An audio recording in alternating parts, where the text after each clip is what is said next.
الرحمن الرحیم ان اللہ و ملائکتہ یصلون علی النبی یا ایھا الذین آمنوا صلوا علیہ وسلموا تسلیما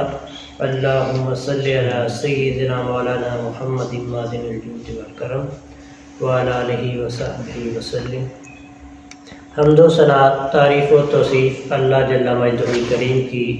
ذات ببرکات کے لیے جو مالک کائنات بھی ہے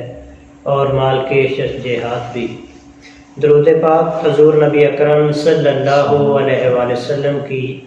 بارگاہ ناز میں تحفتاً ہدیتاً نذرانتاً پیش کرنے کے بعد عالی مرتبت سامعین اکرام السلام علیکم ورحمۃ اللہ وبرکاتہ۔ متقین کی جو 5 صفتیں ہیں وہ یہ ہیں کہ سب سے پہلے وہ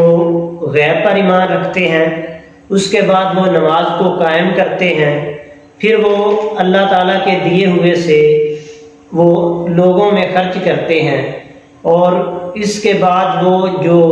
حضور صلی اللہ علیہ وآلہ وسلم پر نازل ہوا اس پر، جو اس سے پہلے نازل ہوا اس پر ایمان رکھتے ہیں، اور جو ان کی متقین کی آخری 5ویں صفت بیان کی گئی کہ وہ آخرت کے دن پر یقین رکھتے ہیں۔ تو یہ اللہ تعالیٰ نے متقین کی 5 صفات یہاں پر شروع میں ہی بیان کر دی کہ جس شخص میں یہ 5 صفات پائی جائیں گی وہ متقی